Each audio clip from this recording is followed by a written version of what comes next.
کل کے سبق میں حضور رسول اکرم سید عالم صلی اللہ تعالی علیہ وسلم کے حلیہ مبارک کا ذکر ہو رہا تھا، جس میں حضرت سیدنا انس ابن مالک اور حضرت براء ابن عازب اور مولائے کائنات سیدنا علی مرتضی کرم اللہ تعالی وجہ الکریم اور ہند ابن ابی حالہ جو کہ حضرت خدیجہ رضی اللہ تعالی عنہ کے بیٹے ہیں پہلے شوہر سے، یعنی حضرت فاطمہ الزہرا رضی اللہ تعالی عنہا کے اخیافی بھائی ہیں، ان سے کچھ حدیثیں مذکور ہوئیں اور کچھ حدیثیں باقی رہ گئیں، جن میں حضرت عبداللہ ابن عباس، حضرت ابو ہریرہ، حضرت جابر ابن سمرہ، جابر ابن عبداللہ رضی اللہ تعالی عنہم کی مختصر حدیثیں آئیں گی۔ سب سے زیادہ تفصیل کے ساتھ جن صحابہ کرام نے حضور اکرم صلی اللہ تعالی علیہ وسلم کے حلیہ مبارکہ کو ذکر کیا، ان میں مولائے کائنات علی مرتضی کرم اللہ تعالی وجہہ اور ہند ابن ابی حالہ جو حضرت خدیجۃ الکبریٰ کے پہلے شوہر سے بیٹے ہیں، ان دونوں حضرات کی تفصیلی حدیثیں ہیں، جس کے اندر ان تمام حدیثوں کو اجتماعی طور سے آپ پائیں گے کہ حضور اکرم صلی اللہ علیہ وسلم کا قد مبارک نہ بہت بے ڈھب انداز کا لمبا تھا اور نہ مختصر۔ حضور اکرم صلی اللہ علیہ وسلم لوگوں کے بیچ میں بڑے ہی خوبصورت قد و قامت کے نظر آتے، آپ کے منہ مبارک الجھے ہوئے اور گھنے اس طرح پر کہ گھنگریالے بالکل ہوں ایسے بھی نہ تھے، اور بالکل سیدھے کھڑے ایسے بھی نہ تھے، بلکہ ملائم بال اور مڑ جانے لائق تھوڑی تھوڑی ان میں خمی ہوتی تھی۔ اور یہ کہ حضور صلی اللہ علیہ وسلم جسمانی اعتبار سے بہت موٹے بھی نہیں تھے اور دبلے بھی نہیں تھے، چہرہ پاک میں حضور کے گلائی بھی تھی مگر مختصر سی طولانیت، لمبائی، یعنی بالکل گول اس طرح پہ نہ تھا، کچھ اپنے اندر گلائی کے ساتھ تھوڑی سی لمبائی لیے ہوئے تھا، اور بہت ہی گورے سرخی مائل تھے، آنکھیں آپ کی بڑی بڑی، پلکیں آپ کی دراز، جوڑ آپ کے بڑے ہی مضبوط اور بھرے ہوئے، اسی طرح سے آپ کے کاندھے بھی بہت ہی بھرے ہوئے، ہڈیاں اس کی نہ ابھری تھیں۔ حضور اکرم صلی اللہ علیہ وسلم کے جسم کے کھلے ہوئے حصے خوب روشن، جس سے کہ نور ٹپکتا تھا، یہ کیفیت تھی۔ دونوں ہاتھ اور پاؤں گوشت سے بھرے اور نرم تھے۔ حضور صلی اللہ علیہ وسلم کے تلوہ مبارک کے بیچ میں گلائی ایسی تھی کہ زمین سے بیچ کا حصہ بالکل چپک نہیں جاتا تھا، اور جب چلتے تھے تو مردانہ شان اور پروقار انداز میں جھٹکے سے اپنے قدم اٹھاتے اور لمبے لمبے قدم سے چلتے، جب کسی طرف مڑتے تو پورے مڑتے، گردن گھما گھما کر غیر موقر لوگوں کی طرح سے نہیں دیکھتے تھے۔ اس طریقے سے آپ کے یہ نقشے تو حضرت سیدنا علی مرتضی مولائے کائنات رضی اللہ تعالی عنہ سے ہیں، اور ہند ابن ابی حالہ نے بھی یہ سب چیزیں ذکر کی، اور اس میں آپ کی ناک شریف کا ذکر کیا۔ سبحان اللہ۔ تو اس میں کہتے ہیں اقنل ارنین لہو نور یعلوہ، حضور اکرم صلی اللہ علیہ وسلم کے ناک کے بانسے کچھ طویل تھے کہ چپٹی سی چھوٹی ناک نہیں، اور نہ دبی ہوئی اور نہ بہت موٹی، بلکہ آپ کی ناک شریف آگے آ کر کچھ دبلی ہو جاتی، دور سے دیکھنے والا جو اچٹتی ہوئی نگاہ سے دیکھے تو ناک شریف اونچی نظر آئے، مگر حقیقت میں بڑی ہی جب غور سے دیکھا جائے تو اس میں خوبصورتی تھی کہ نہ بہت اونچی نہ بہت پستہ، ریش مبارک آپ کی گھنی تھی، اور آپ کے رخسار ڈھلکے ہوئے تھے، پھولے پھولے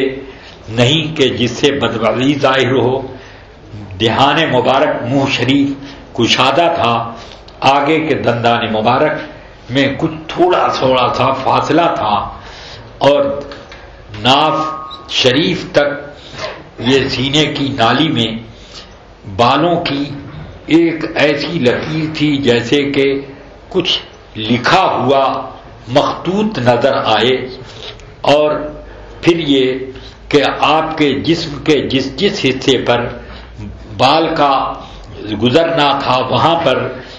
آپ کی جلد شریف یعنی کھال شریف بہت چمکتی اور نور پھوٹتا تھا، آپ کی کلائیاں اور شانے کے قریب کے گوشت پر اور سینے کے اوپری حصے پر بالوں کی کثرت تھی، اور آپ کا یہ کہ دونوں ہاتھ اور دونوں قدم بھرے ہوئے تھے، آپ کے اطراف اونچے اونچے تھے کہ یہ نہیں کہ کلائیاں مختصر بلکہ یہ کلائیاں لمبی لمبی، اس حساب سے کہ بعض لوگوں کی کلائیاں کچھ چھوٹی ہوتی ہیں، بازو کی ہڈی لمبی، تو یہ نہیں بلکہ خوبصورتی ہوتی تھی۔ تو اس طرح سے انہوں نے حضور کے قدم مبارک اور ایڑیوں کا بھی ذکر کیا، تو ایڑی مبارک میں فرماتے ہیں کہ گوشت بہت نہ تھا، مگر نیچے کی پوری کھال اتنی چکنی تھی کہ جب اس پر پانی ڈالا جائے تو بآسانی بہہ جائے، کہیں نہ رکے۔ جب آپ چلتے تھے تو قدم سختی سے اٹھاتے، لمبے لمبے ڈگ اٹھاتے، اور بڑے ہی پروقار انداز میں چلتے، بہت دوڑتے بھی نہ تھے، بہت بالکل سست رفتار بھی نہ تھے، درمیانی انداز تھا، چونکہ قد مبارک اونچا تھا اور اس حساب سے قدم اٹھاتے تو لمبے قدم ہوتے اور رفتار بہت تیز معلوم ہوتی۔ حضور اکرم صلی اللہ علیہ وسلم کے اوپر حیا کا اتنا غلبہ تھا کہ اکثر آپ کی نظر زمین ہی کی طرف جھکی ہوتی، آسمان کی طرف نظریں اٹھا کر نہ دیکھتے، اور جب کسی چیز کو دیکھنے کے لیے متوجہ ہوتے تو کنکھیوں سے دیکھنا زیادہ پسند کرتے تھے، اور ایسے کہ جس طرح سے آدمی ایک حریص کی طرح سے کسی چیز کو دیکھتا ہے وہ دیکھنے کا انداز نہ تھا۔ تو اور لوگوں سے اخلاق کے بارے میں وہ آگے اور بات آئے گی، یہاں انہوں نے ذکر کیا کہ جب کسی سے ملتے تو سلام پہلے کرنے کی کوشش فرماتے، پھر اس کے بعد جابر بن سمرہ رضی اللہ تعالیٰ عنہ نے بتایا کہ حضور کے دہان مبارک کشادہ، آنکھیں پھیلی ہوئی جس میں سیاہی اور سرخ ڈورے سفیدی میں ایڑی حضور اکرم صلی اللہ علیہ وسلم کی بھاری بھاری نہ تھی بلکہ اس میں بہت ہلکا گوشت تھا. اور پھر اس کے بعد وہ فرماتے ہیں جابر ابن سمرہ کہ میں نے ایک چاندنی رات میں رسول اکرم صلی اللہ علیہ وسلم کو دیکھا کہ سرخ جوڑے میں آپ آرام فرما تھے اور چاندنی جگمگا رہی تھی زمین پر اور آسمان پر چاند چمک رہا تھا. تو میں کبھی سرکار کی طرف دیکھتا اور کبھی چاند کی طرف دیکھتا کہ کس کی رونق اور چمک زیادہ ہے. تو میں پکار اٹھا کہ فلا ہوا عندی احسن من القمر، کہ حضور اکرم صلی اللہ علیہ وسلم کا چہرہ پر انوار چاند سے بھی زیادہ پرکشش اور پر انوار ہے. اور اس طرح کی حدیث امام بخاری نے بھی ان سے تخریج کی. حضرت سیدنا برا ابن عازب رضی اللہ تعالی عنہ سے کسی نے عرض کی کہ کیا حضور اکرم صلی اللہ علیہ وسلم کا چہرہ پاک تلوار کی طرح سے چمکدار تھا؟ انہوں نے کہا نہیں بلکہ چاند کی طرح سے. تو اس سے بتانا کیا مقصود ہوا؟ بتانا یہ مقصود ہوا کہ تم تلوار سے چمک میں مثال دے رہے ہو مگر تلوار لمبی ہوتی ہے اور چاند میں گلائی ہوتی ہے. تو حضور اکرم صلی اللہ علیہ وسلم کا چہرہ پر انوار نہ بالکل گول تھا نہ بہت لمبا، اس لیے قریب مثال اگر دی جائے تو چاند سے آپ کی مثال ہوگی. تو اب یہ مثال اہانت کے طور اہانت کی پر مشتمل نہیں مانی جائے گی. حضور اکرم صلی اللہ علیہ وسلم بلا شبہ چاند اور سورج اور ہر مخلوق سے افضل ہیں، مگر تشبیہ اگر اس بنا پر دی جاتی ہے کہ اس سے کوئی بڑائی ظاہر کی جائے تو اس تشبیہ میں کوئی عیب نہیں ہوتا. لیکن اگر وہ تشبیہ دی جائے کہ جس میں عیب نکلا کرتا ہو تو اس تشبیہ میں گستاخی ہوا کرتی ہے. تو اگر یہ کہا جائے کسی کی آنکھ کو کہ اس کی آنکھ ہرن کی آنکھ کی جیسی ہے تو اس میں کوئی عیب نہیں، مگر الو کے آنکھ کی جیسی ہے تو یہ ایک عیب ہے، یہ اس میں تحقیر ہے. تو یہ بتانا مقصود ہے کہ حضور اکرم صلی اللہ علیہ وسلم کے چہرے پاک کی مثال میں قمر کو پیش کرنا صرف نقشے کا بیان کرنا مقصود ہے، نہ یہ کہ برابری. حضرت مولائے کائنات اور حضرت ہند ابن حالہ اور حضرت انس ابن مالک اور برا ابن عازب اور کئی صحابہ نے یہ بتایا کہ حضور اکرم صلی اللہ علیہ وسلم کی شان یہ تھی کہ جس نے ان کو دیکھا وہ پکار اٹھتا تھا کہ نہ ان کے جیسا میں نے پہلے کسی کو پایا اور نہ بعد میں کسی کو دیکھا. یہ آپ کی شان مبارک تھی. اسی بنا پر حضرت ابو ہریرہ نے بھی کہا اور ہند ابن ابی حالہ نے کہ حضور اکرم صلی اللہ علیہ وسلم کی گردن مبارک لمبی اونچی تھی اور ایسی خوبصورت جیسے کہ چاندی سے ڈھال دی گئی ہو، چمک اس سے پھوٹتی تھی. یہ فرمایا اور فرماتے ہیں کہ بال مبارک آپ کے کچھ اپنے اندر خمی رکھتے تھے، بالکل کھڑے یا بالکل الجھے ہوئے نہ تھے. اب ایک حدیث رسول اکرم صلی اللہ علیہ وسلم کی اس موقع پر حضرت جابر بن عبداللہ پیش کرتے ہیں جو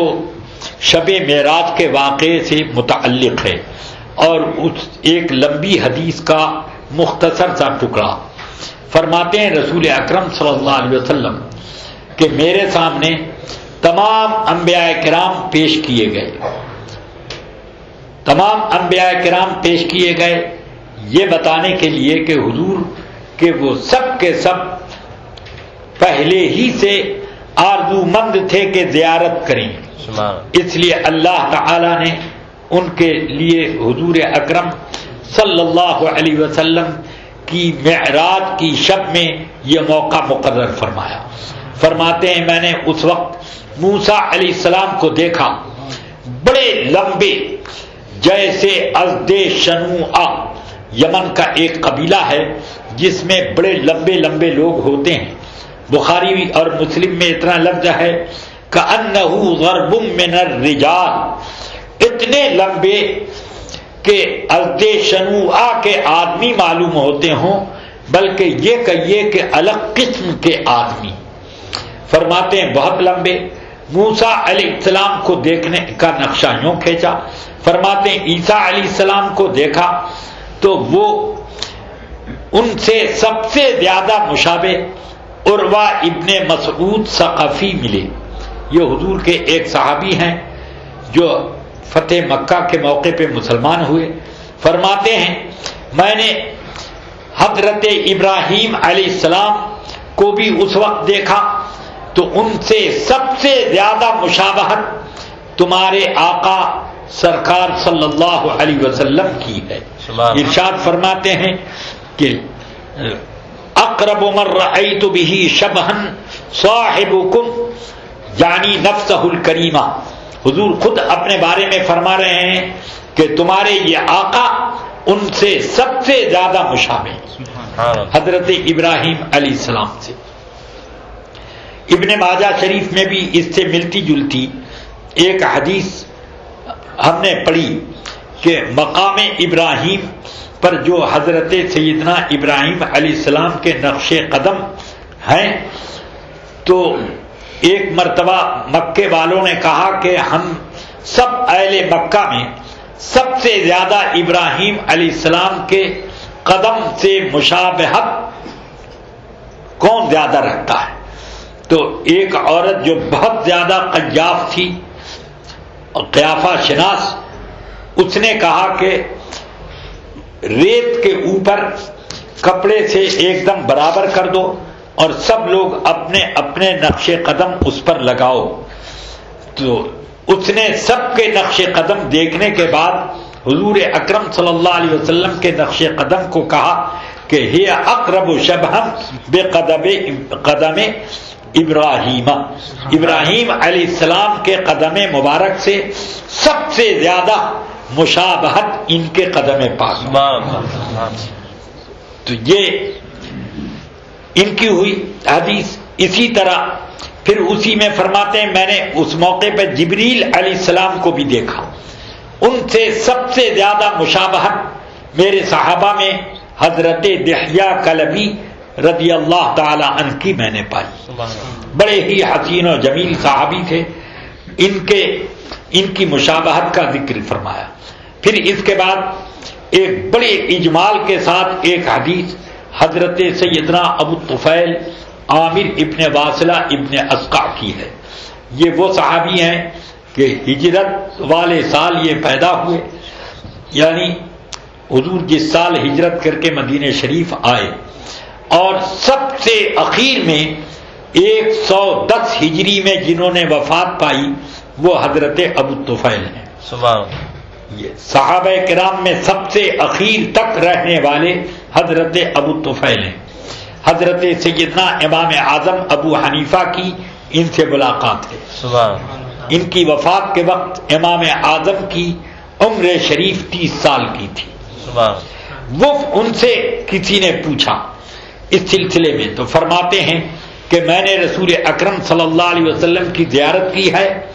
اور اب دنیا میں کوئی بھی نہیں بچا ہے جس نے خود رسول اکرم صلی اللہ علیہ وسلم کی زیارت کی ہو، میرے سوا کوئی نہیں. فرماتے ہیں 2 لفظوں میں 3 لفظوں میں حضور کی پوری حلیہ شریف کا ذکر کرتے ہیں. کان ابیض ملیحا مقصدا، یہ 3 لفظ کہے، گورے چٹے، بڑے ہی پرکشش اور درمیانی انداز کا، سب قد و قامت پورا حلیہ، کسی چیز میں بے ترتیبی نہیں بلکہ سب متناسب انداز میں. اس کے بعد ابن عباس رضی اللہ تعالی عنہ نے ایک حدیث فرمائی کہ حضور اکرم صلی اللہ علیہ وسلم کے آگے کے دندان مبارک میں تھوڑا تھوڑا سا فاصلہ تھا. جب آپ گفتگو کرتے تو اس میں سے نور نکلتا تھا، روشنی اس میں سے آتی تھی. یہ شان تھی. یا تو واقعتاً نور نکلتا، یہ حضور اکرم کا معجزہ ہے، اور یا یہ کہ ایسی چمک ہوتی تھی کہ آنکھیں اس پہ جم نہیں پاتی تھی، دندان مبارک کی چمک تھی وہ. یہ اب یہ سارے حلیہ شریف کی جو حدیثیں تھیں شمائل ترمذی میں، ان سب کا اقتباس ہو گیا. بسم اللہ الرحمن الرحیم.